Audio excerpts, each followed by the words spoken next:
XRP former SEC exec is very sympathetic to Ripple's fair notice argument.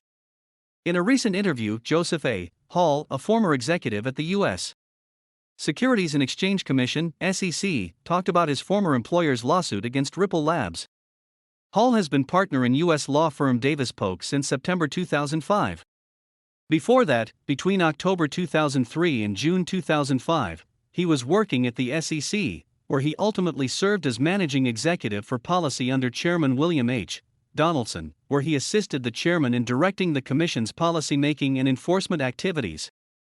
In an article for Law 360 published on January 25, 2021, Hall attempted to explain why the SEC's enforcement action against Ripple over XRP showed the need for much more regulatory clarity on crypto assets. As you may remember, on December 22, 2020, the SEC announced that it had filed an action against Ripple Labs Incorporated and two of its executives, who are also significant security holders, alleging that they raised over $1.3 billion through an unregistered, ongoing digital asset securities offering. In this article, Hall explained how inadequate the SEC's Howey test is for deciding whether a particular cryptoasset is a security. Imagine trying to explain what an iPhone is in language your great-grandfather would have understood just after World War II.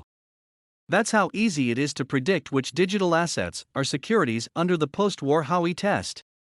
He then argued that this lack of regulatory clarity significantly hurts the development of blockchain technology in the U.S. It's difficult to overstate the impact this uncertainty has on the development of blockchain technology in the U.S. Outside the venture capital community, corporations, major investors and banks are understandably skittish about risking serious sums of money on technologies their lawyers can't assure them comply with law, even when a technology holds the potential to improve the efficiency of managing vast amounts of data across countless industries, or the potential for frictionless, inexpensive transfers of value over smartphones and other widespread consumer tools. As for the SEC's lawsuit against Ripple over the sale of XRP tokens, Hall said that after William Hinman's speech at the Yahoo Finance All Markets Summit in June 2018, where he said that Ethereum, ETH, might have been born a security, but later morphed into a non-security, it was a fair bet that XRP would get the same treatment, i.e. maybe there were some issues with early sales of XRP, but at this point surely XRP itself was in the clear. Hall argued that the SEC's decision to bring an enforcement action against Ripple Labs for ongoing sales of XRP is remarkable on several levels. The timing the day before Clayton stepped down suggests the possibility of a rift among the commissioners as opposed to a case everyone agreed had to be brought immediately in order to avert looming investor harm. Whatever one's views on the merits, before news of the SEC's intentions broke, XRP traded with a market cap in the $25 billion to $30 billion range, meaning that any precipitous action by the SEC would surely result in heavy investor losses. Why on earth did the agency bring a case that was considerably less a slam dunk than its previous crypto enforcement actions? On February 22, as reported by the Daily Hodl, during an interview on the Thinking Crypto YouTube channel, Hall shared his latest thoughts on the SEC's lawsuit against Ripple. Here are a few highlights from his comments about the SEC, Ripple, and XRP. The current U.S. securities laws, which date back to 1934, do not do a good job of regulating cryptoassets since they were not designed with crypto in mind. If a token is declared to be not a security, then there is no investor protection whatsoever, and if it is declared to be a security, then it is regulated out of existence.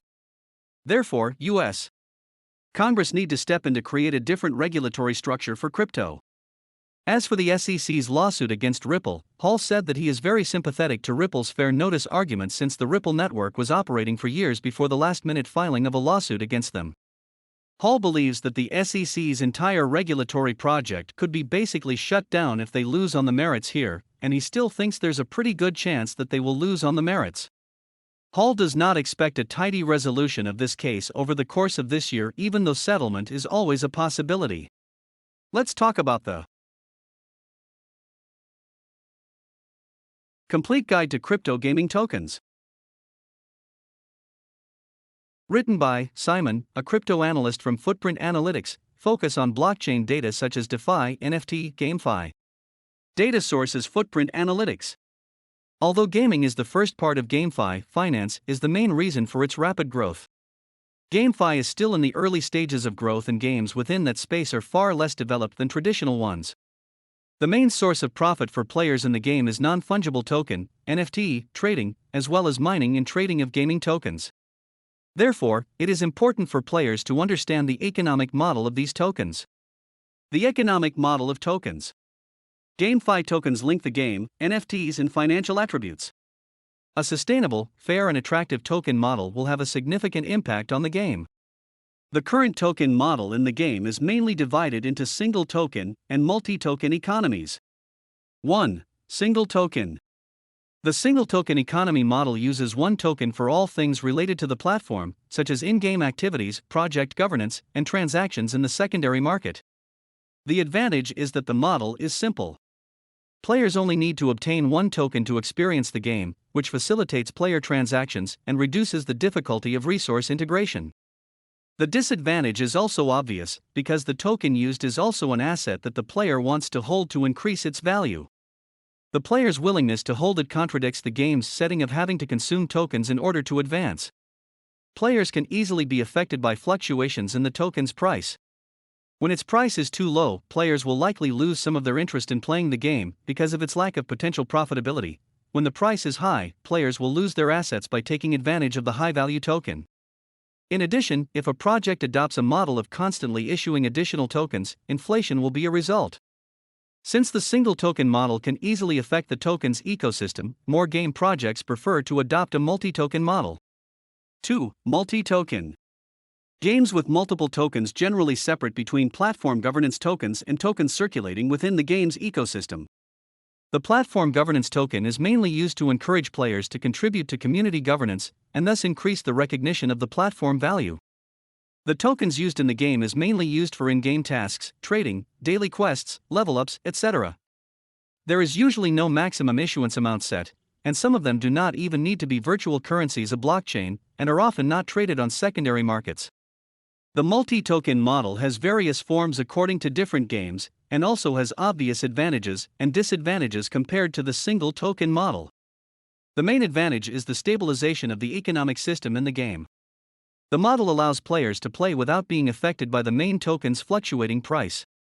The separation of in-game tokens also allows developers to adjust the economic model of different tokens flexibly.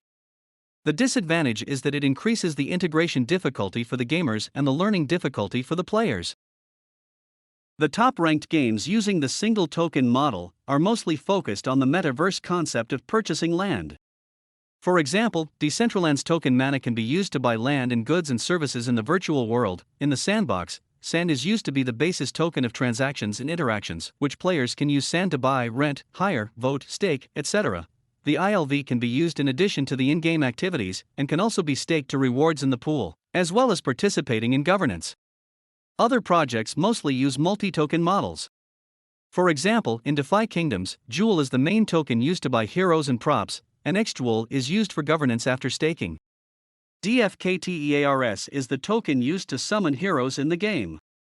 In Axie Infinity, AXS are governance tokens that can also be staked for rewards, and SLPs can be earned through battles in the game, where players can burn them to breed their own unique Axie. Key economic aspects of GameFi. It is also important to understand the economic system within a GameFi project. A token can be evaluated using the following points. 1. Issuance and burning mechanism. A reasonable and limited issuance size can prevent token inflation, while an unlimited economic model may cause token devaluation and make players lose confidence in holding them for a long time. Destruction mechanisms also play an important role in preventing inflation, and active burn mechanisms can help stabilize prices. For example, on February 4, 2022, Axie Infinity announced that it would no longer issue SLP token rewards in daily quests and adventure mode, and added more SLP burn mechanisms, including special cosmetics and skins, upgraded Axie body parts, in-game emojis, Axie naming, etc. Thank you for your time, and make sure hit the subscribe button for future update on what's trending.